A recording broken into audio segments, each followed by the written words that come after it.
The great wall of China. ఇది ప్రపంచంలోనే ఒక పెద్ద అద్భుతము. ఇది ఎంత పెద్ద వింత అంటే ఒక మానవుడు కట్టించినంటే ఎవరు కూడా నమ్మలేరు. ఇది ఒక కోట కూడా, ఒక పెద్ద కోట కూడా. ఈ గోడ ఎంత పెద్దగా ఉంటుందంటే మీద ఒక సైన్యం కూడా నడుచుకుంటా పోవచ్చు. గుర్రపు సవారీలు కూడా దీని మీద సవారీ చేయవచ్చు, అంత పెద్ద గోడ. ఈ గోడ ఒక మహల్కు లేకుంటే ఒక కోటకు కాదు గోడ, ఇది మొత్తం ఒక దేశానికే ఒక గోడ. ఇది ఎంత పెద్దగా ఉండంటే ఇది 5-10 మైళ్ళు కాదు, ఇది వేలాది మైళ్ళు ఉన్నది. ఇది 20,000 కిలోమీటర్లు ఉన్నది. రాళ్ళ నుంచి, గుట్టల నుంచి, అడవుల నుంచి, నదుల నుంచి, కిందికి మీదికి లోయల నుంచి పోతుంది. ఇది మానవుడు కట్టించిందంటే ఎవరు కూడా నమ్మలేరు. ఇది కట్టించింది 200 BC, అంటే యేసుక్రీస్తు పుట్టక మొదలు 200 ఏండ్లు ముందు ఇది కట్టించిందంటే నిజంగానే ఇదొక పెద్ద వింత ప్రపంచం.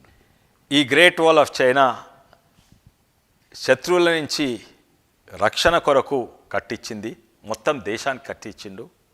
దీని వెనుక ఒక పెద్ద చరిత్ర, ఒక పెద్ద కథ ఉన్నది. ఆ కథ మనము ఇప్పుడు ఇందాం. 200 BCలో చైనా అనేది దేశం లేకుండే. ఆ ప్రాంతాల ఎన్నో చిన్న చిన్న జాగీర్లు, సంస్థానాలు, రాజ్యాలు, రాష్ట్రాలు ఉండేది. చిన్న చిన్న పాలకులు ఉండేది. అందరు ఒకరొకరితో కొట్లాడుకునేది. అది ఇంగ్లీష్లో చరిత్ర అంటారు, the times of the warning states of China అంటారు.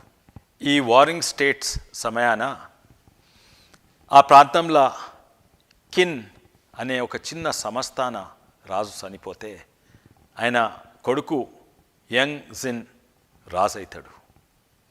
చిన్న ఉన్నప్పుడే రాజు అవుతాడు. దాని తర్వాత పెద్దగా అవుతున్న కొద్దీ కొంచెము ఆయన సైన్యాన్ని పెంచుకుంటాడు. పక్క జాగీర్లను, సంస్థానాలను అన్నీ కూడా ఆక్రమణ చేసుకుంటాడు.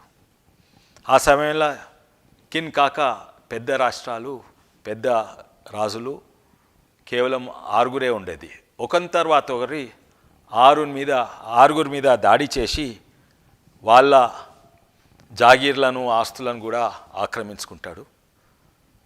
తర్వాత ఆ ప్రాంతం అంటే ఆ చైనా ప్రాంతం మొత్తాన్ని కూడా అందరు రాజులను, జాగీర్దారులను, అందరి సంస్థానాలను ఆక్రమించుకొని అన్నీ ఒకటే చేస్తాడు, ఒకటే దేశం చేస్తాడు. మొట్టమొదటిసారి చైనా అంతా ఒకటైతుంది ఈ రాజు కింద.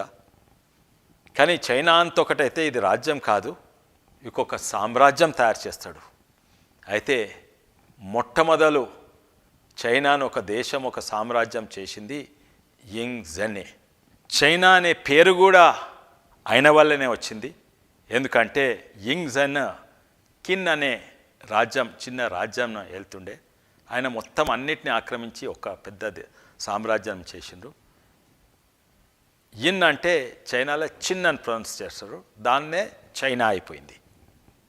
అయితే ఈ మొత్తము సామ్రాజ్యాన్ని వెళ్ళేటప్పుడు మొదలేం చేసిందంటే ఫస్ట్ ఆయన పేరు ఆయన్నే మార్చుకున్నాడు. యింగ్ జెన్ నుంచి కింగ్ షీ హువాన్. కిన్ అంటే చైనా, షీ అంటే మొట్టమొదటి, హువాన్ అంటే గొప్ప చక్రవర్తి. మొట్టమొదటి చైనా చక్రవర్తి అని పేరు ఆయననే పెట్టుకున్నాడు.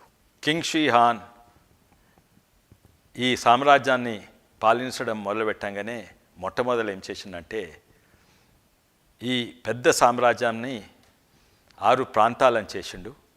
ఆ 6 ప్రాంతాల, ప్రతి ప్రాంతంలో 6 జిల్లాలు, అంటే 36 జిల్లాలు, కొత్త జిల్లాలు చేసిండు పాలించడం మొదలు కాగానే. అడగొచ్చు 36 ఎందుకు చేసిందంటే 6 × 6 36, అండ్ ఆయన లక్కీ నంబర్ కూడా 6, అందుకే 36 చేసిండు. 36 కొత్త జిల్లాలు చేసిండు. దాని తర్వాత పెద్ద పెద్ద ఇన్ఫ్రాస్ట్రక్చర్ ప్రాజెక్టులు మొదలుపెట్టిండు.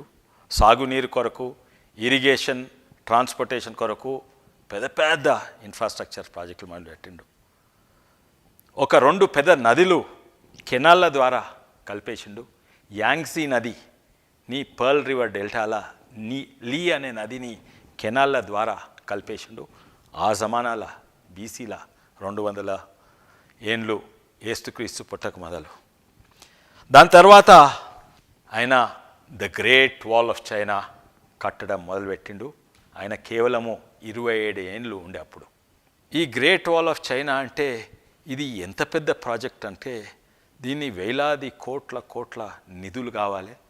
దీన్ని కట్టేందుకు లక్షలాది మంది కావాలి, జనాభా, లేబర్. అయితే దీన్ని కట్టించింది ప్రజలు కట్టిన పన్నులతోటి, ఆ నిధులతోటి కట్టించిండు. లేబర్ ఏమో వాళ్ళ సొంత దేశం ప్రజల కృషి, శ్రమ, చెమట, రక్తంతో దీన్ని కట్టించిండు.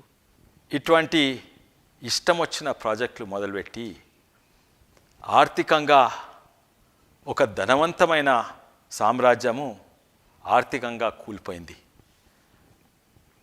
ప్రజల జీవితాలు నాశనమైపోయినాయి. ఇంతల్నే ఒక కరువు వచ్చింది. ప్రజలు అనేకమైన ఇబ్బందులలా తట్టుకున్నారు. కానీ ప్రజలకు ఎన్ని ఇబ్బందులు వచ్చినా కూడా, ఎన్ని నిధులు ఖర్చు అయినా కూడా ఒక మొండిపట్టు పడి దీన్ని ఎట్లయినా పూర్తి చేయాలని ఇంకా కన్స్ట్రక్షన్ వేగంగా మొదలుపెట్టిండు. అండ్ ఈ కట్టకము పూర్తి అయ్యేటప్పుడు ఓ రోజు ఆయన ఈ గ్రేట్ వాల్ ఆఫ్ చైనా ఆయననే కుద్దు మీదికి ఎక్కి అక్కడి నుంచి చూస్తే మైళ్ళు మైళ్ళు మైళ్ళు మైళ్ళు కనబడుతుంది. ఎటు చూసినా మైళ్ళు మైళ్ళు కనబడుతుంది. అప్పుడు ఆయన అనుకుంటాడు, చైనాని సృష్టించిందే నేను, నాకంటే ముందు చైనానే లేకుండే. చైనాని సృష్టించింది నేను, చరిత్ర నాతోటే మొదలు కావాలి. అయితే అప్పుడు అంటాడు ఆయన హిస్టరీ బిగిన్స్ విత్ మీ, అంటే చరిత్ర నాతోటే మొదలవుతుంది, నాకంటే ముందు వేరే చరిత్రనే ఉండొద్దు అని అందరూ రచయితలను, కళాకారులను అందరినీ చంపేస్తారు. వాళ్ళు చేసిన పెయింటింగ్సే కానీ, లేకుంటే వాళ్ళు రాసిన పుస్తకాలు కాల్చేసిండ్రు, కొంతమందిని బొందబెట్టిండ్రు. గ్రేట్ వాల్ ఆఫ్ చైనా కింద వాళ్ళ పుస్తకాలు అవన్నీ కూడా బొందబెట్టిండు. అటువంటి మూర్ఖుడు తయారైనుండే. ఎందుకంటే ఆయన మొండిపట్టు కొరకు ఏదేమైనా కూడా కావాలి. ఇంకోటి ఇంత గొప్పని అంటే చరిత్ర నాతోటే మొదలు కావాలి, హిస్టరీ బిగిన్స్ విత్ మీ అని అన్నీ ఆయన కంటే ముందు ఉన్నాయన్నీ కాల్చేసిండు. పెద్ద పెద్ద బిల్డింగ్లు కూలగొట్టిండు. ఆర్థికంగా సామ్రాజ్యం కోల్పోతుంటే ఒక ఐడియా వచ్చింది ఆయనకు, రెవెన్యూ సిస్టమ్ను మార్చితే మంచిగా ఉంటుంది కదా అని ఎన్ని ఇబ్బందులైనా మొత్తము రెవెన్యూ సిస్టమ్ మార్చేసిండు. ల్యాండ్ రికార్డ్ సిస్టమ్ కూడా మార్చేసిండు. ఎన్నో ఇబ్బందులైనాయి. అదే కాక భూములు లోకల్ వాళ్ళ దగ్గర తీసుకొని నాన్ లోకల్కు భూములు ఇచ్చుడు మొదలుపెట్టిండు. వ్యవసాయ రంగంలో కూడా ఎన్నో మార్పులు తెచ్చిండు. రైతులు ఏం పంట పెట్టాలి, ఎప్పుడు పెట్టాలి, ఇవన్నీ కూడా ప్రభుత్వమే చెప్పుడు మొదలుపెట్టింది. అదే కాక ఆ పొలము సైజ్ ఎంత ఉండాలి, దాని షేప్ ఎట్లుండాలి, అది కూడా ప్రభుత్వము చెప్పుడు మొదలుపెట్టింది. దీంతో ప్రజలేక కాదు, రైతులకు కూడా ఎన్నో ఇబ్బందులు అవుతుండే. ఎందుకంటే ఆయన చెప్పినవి పెడితే ధరలు రాకుండే, అమ్మడం కష్టమవుతుండే. అయితే రైతులు కూడా ఎంతో నష్టపోయినారు. ఆయన పాలన విధానం కూడా మార్చిండు. అడ్మినిస్ట్రేటివ్ ప్రొసీజర్స్ కూడా మార్చిండు. ఆయన లీగలిజం అనే కొత్త పద్ధతి తెచ్చిండు. అంటే అప్పుడు వెనకటి చైనాల ఒక రాజు సామ్రాజ్యాన్ని పాలిస్తుంటే రాజు కింద వివిధ ప్రాంతాల చిన్న చిన్న సంస్థాన రాజులు ఉండేది, లోకల్ నాయకులు ఉండేది. వాళ్ళు ఆ లోకల్ ప్రాంతాన్ని, జిల్లాలను పాలిస్తే రాజు వాళ్ళ మీద మొత్తం సామ్రాజ్యాన్ని పాలించేది. ఆ విధానం తీసేసిండు, లీగలిజం అనేది తెచ్చిండు. లీగలిజం ఏంటంటే లోకల్ నాయకుల చేట్ల నుంచి పవర్, అధికారం తీసేసి రాజు పెట్టిన ఆఫీసర్స్ ద్వారా ప్రాంతాలను, జిల్లాలను కూడా పాలించేటోళ్ళు రాజు జీతం ఇచ్చిన ఆఫీసర్లు పాలించేది. అది లీగలిజం. లీగలిజం కింద వెనకటి ఇదన్నీ చైనా చరిత్ర ఆ డాక్యుమెంట్స్ అన్నీ ఉన్నాయి చరిత్రలో. లీగలిజం ఇంకా లాజిక్ ఏంటంటే ప్రజలకు తెలియదు వాళ్ళకి మంచేదో చెడ్డేదో, లోకల్ నాయకులకు తెలియదు, ప్రజలను నమ్మొద్దు, లోకల్ నాయకులను నమ్మొద్దు, పాలన మొత్తము నా కింద ఉన్న ఆఫీసర్ తోటే చేస్తే అప్పుడే సామ్రాజ్యం పాలన మంచిగా ఎఫిషియెంట్గా జరుగుతుందని అది లాజిక్ అన్నమాట లీగలిజం. అయితే ఆయన లీగలిజం అనే పద్ధతి తెచ్చిండు. ఆయనకు ఫెంగ్ షుయ్ అంటే వాస్తు మీద చాలా నమ్మకం ఉండేది. ఆయనకు జ్యోతిష్యం మీద, లక్కీ నెంబర్ మీద, అన్లక్కీ నెంబర్ మీద, వీటన్నిటి మీద కూడా చాలా నమ్మకం ఉండేది. ఈ పెద్ద పెద్ద ప్రాజెక్టులు ఓ దిక్కు అవుతుంటే ఇంకో దిక్కు పెద్ద పెద్ద భవనాలు కట్టడం మొదలుపెట్టిండు. ఆ భవనాలలో పెద్ద పెద్ద ఆడిటోరియంలు ఉన్నాయి. ఇవన్నీ కూడా ఫెంగ్షీ ప్రకారంగా కట్టిన భవనాలు, అంటే వాస్తు ప్రకారంగా కట్టిన భవనాలు. అట్లనే పెద్ద అడ్మినిస్ట్రేటివ్ ఆఫీసెస్ కూడా వాస్తు ప్రకారంగా కట్టించడం మొదలుపెట్టిండు. ఇంకోటి ఏం చేస్తుండే అంటే పాత భవనాలు, హెరిటేజ్ భవనాలు, వీటన్నిటిని కూలగొట్టడం మొదలుపెట్టిండు. ఎందుకు హెరిటేజ్ భవనాలు ఎందుకు కూలగొట్టునంటే యాదికుంది కదా, హిస్టరీ బిగిన్స్ విత్ మీ, నాకంటే ముందు చరిత్ర ఉండొద్దు, అందుకే హెరిటేజ్ భవనాలను కూడా కూలగొట్టడం మొదలుపెట్టిండు. చైనా అనే దేశము, దాని కింద హిమాలయ పర్వతాలు ఉంటాయి, మీద చల్లటి మంచు ఐస్ గడ్డల ఎడార్లు మంగోలియా, సైబీరియా ఉంటుంది మీదంతా, ఇటు పక్కకేమో మొత్తం సముద్రాలు ఉంటాయి. అంటే ఆ కాలంలో చైనాను దాటిపోలేరు, హిమాలయాన్ని దాటిపోలేరు ఇటు దిక్కు, అటు దిక్కు ఆ ఐస్ గడ్డలు ఉన్న ఎడార్లు దాటిపోలేరు, ఇటు దిక్కు సముద్రాలు దాటిపోలేదు. అంటే అప్పుడు ప్రపంచం అంటేనే చైనా, చైనా అంటేనే ప్రపంచము అట్లుండేది. ప్రపంచం కాదు విశ్వమే చైనా అనుకునేటోళ్ళు. ఎందుకంటే చైనా ఉండేటోళ్ళు బయటి దేశాలకు బయట ఎప్పుడు కూడా పోలేదు, బయటోళ్ళు కూడా చైనాకు పోలేదు. అంటే చక్రవర్తి కింగ్ షీ హాన్ ఒక దేశము సామ్రాజ్యానికి చక్రవర్తి కాదు, ప్రపంచానికే చక్రవర్తి. ఎందుకంటే అప్పుడు ప్రపంచం అంటే చైనా, చైనా అంటే ప్రపంచం, ప్రపంచం కాదు విశ్వమే చైనా.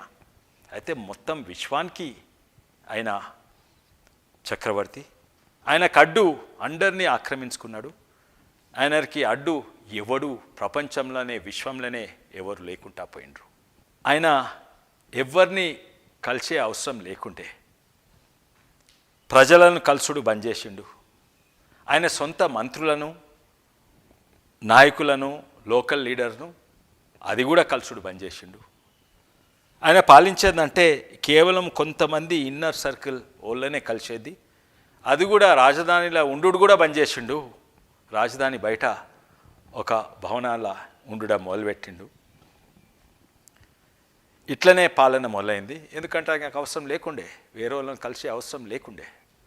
అయితే ఆయనకు ఎవరి సలహాలు కూడా అవసరం లేకుండే, ఎవరు చెప్పినా వినేవాడు కాదు. ఎందుకంటే ఆయన దేశానికి కాదు, సామ్రాజ్యానికి కాదు, ప్రపంచం కాదు, విశ్వానికే ఒక చక్రవర్తి అయిండు. ఆయన ఒక్కడే ఎవరిని కలుస్తలేకుండే. ఓ రోజు ఆయన సామ్రాజ్యంలో ఒక పెద్ద గుట్టెక్కిండు. గుట్ట మీదికెక్కిండు. మీదికెక్కి చూస్తే ఎటు చూసినా భూమి ఆకాశం దగ్గర కలిసే వరకు ఆయన దేశమే, ఆయన ప్రపంచమే, ఆయన విశ్వమే ఉండేది. అడ్డు మాట్లాడేటోళ్ళు ఎవరూ లేకుండే, అందరినీ ఆక్రమించిండు. అప్పుడు గుట్ట మీదకి ఎక్కి ఆలోచిస్తే ఆయనకు ఒక చిన్న డౌట్ వచ్చింది. ఆ చిన్న డౌట్ ఏంటంటే, నేను నిజంగానే మనిషినా లేకుంటే దేవుణ్ణా అనే డౌట్ వచ్చింది. ఎందుకంటే ఒక మనిషి 1000 జీవితాలలో కూడా ఇది సాధించగలగడు. ఇంత సాధించిన అంటే నేను మనిషిని కాదు, సాధారణమైన ఆత్మను కాను, నేను దేవుడు లాంటి ఒక మహాత్మాను అని నిర్ణయానికి వచ్చేసిండు. నేను తప్పనిసరిగా నేను ఒక దేవుడై ఉండాలి అని నిర్ణయానికి వచ్చిండు. అప్పటిదప్పుట్లే మళ్ళోసారి ఆయన పేరు మార్చుకున్నాడు. కింగ్ షీ హువాన్ పోయి కింగ్ షీ హువాంగ్ డి. డి అంటే చైనీస్లో దేవుడు, అంటే మొట్టమొదటి చైనా చక్రవర్తి దేవుడు అని ఆయనకైననే పేరు తెచ్చిండు.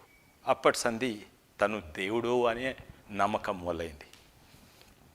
కానీ కొన్ని రోజుల తర్వాత ఆయన హెల్త్ పాడవడం మొదలుపెట్టింది. ఆరోగ్యం తోడించలేదు, బలహీనంగా అవుతా ఉన్నాడు. వెంటనే ఆయన అడ్వైజర్లు, ఆయన వాస్తు అడ్వైజర్లు, ఆయన ఫిజిషియన్లు, డాక్టర్లు వీళ్ళందరూ వచ్చి, నువ్వు దేవునివే కానీ నీ శరీరం కొంచెం పోతుంది, అందుకే మీరు మర్క్యూరీ పాదరసము ట్యాబ్లెట్లు వేసుకోవాలని పాదరసం ట్యాబ్లెట్లు ఆయనకి ఇస్తున్నారు. ఆ పాదరసం వేసుకుంటే మరణం లేని జీవితము నీ శరీరానికి కూడా ఉంటుంది. పాదరసం ఎందుకంటే వేరే వాటి తిరిగా చిలుము పట్టదు. మన అయన్ వేరే మెటల్స్ తిరిగా పాదరసానికి చిలుము పట్టదు.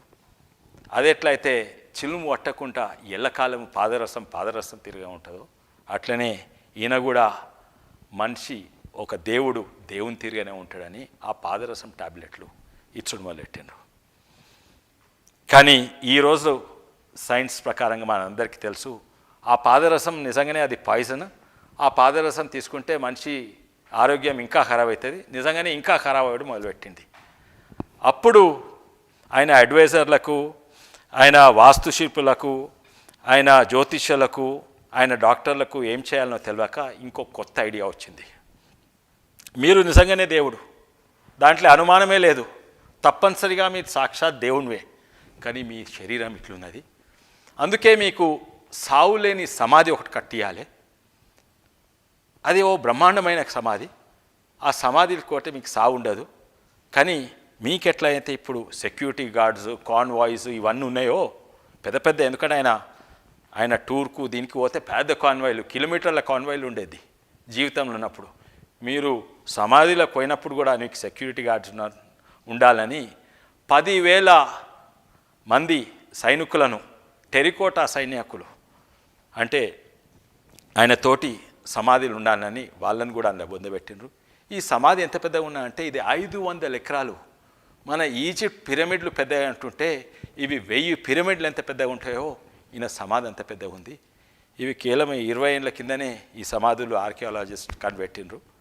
అయితే ఈ సమాధిలో కూడా పాదరసం మర్క్యూరీతోటి నదులు కూడా చేసిండ్రు. ఎందుకంటే మర్క్యూరీ పోతుంటే అది జీవితం ఇస్తుందని ఇది ఆ సమాధి తయారు చేసిండ్రు. కొన్ని రోజులని ఈయన నిజంగానే చచ్చిపోయిండు, శరీరం మొదలుపెట్టిండు. ఆయన రాజధాని లేకుండే, ఆయన వేరే భవనంలా గ్రామీణ ప్రాంతంలో భవనాలు కట్టించిండు, అక్కడ ఉండే. అక్కడ చనిపోతే ఆయనను అది రహస్యంగా, ఆయన సావును దేశం మొత్తం రహస్యంగా పెట్టి డబ్బును తీసుకొని ఆ సమాధిలా బొందబెట్టి ఆ సమాధిని కట్టిన వాళ్ళందరినీ చంపేసి దాన్ని కప్పేసి, తర్వాత ఆయన కొడుకును, ఆయన చచ్చిపోయిండని చెప్పి ఆయన కొడుకును కిన్ ఆర్ షీ అనేటైనను రాజుని చేసిండు. ఆయన కొడుకు రాజు కాగానే ఎంతోమంది ఆయన సొంత మనుషులు ఎదురు తిరిగిండ్రు. ఆ చిన్న చిన్న జమీందారులు, చిన్న చిన్న లోకల్ నాయకులు ఎదురు తిరిగి ఆయన మొత్తం సామ్రాజ్యము ఇమీడియట్లీ ఆ కొడుకు పాలన మొదలు కాగానే మొత్తం సామ్రాజ్యం కోల్పోయింది. ఇది ఆయన చరిత్ర. ఇది కింగ్ షీ హువాంగ్ డి. ఆయన గురించి ఎంతోమందికి తెలియకున్నా the great wall of China అయితే ఇంకా ఉంది. అది ఎందుకైతే కట్టినరో, ఈయన ప్రాజెక్ట్ ఎందుకైతే కట్టిందో ప్రజలకు లాభం కాలేదు. కానీ ఇప్పుడైతే the great wall of China ఇదో పెద్ద టూరిజం స్పాట్ అయింది, ప్రపంచం మొత్తం కూడా తెలుసు. ఇది కథ గ్రేట్ వాల్ ఆఫ్ చైనాది. ఆయన ఇంత గొప్ప చక్రవర్తి ఉన్న పెద్ద పెద్ద ప్రాజెక్ట్ కట్టించిన ఆయన మనసులో ఏముంది, ఆయన ఆలోచన ఏంది అని భిన్నమైన అభిప్రాయాలు ఉన్నాయి.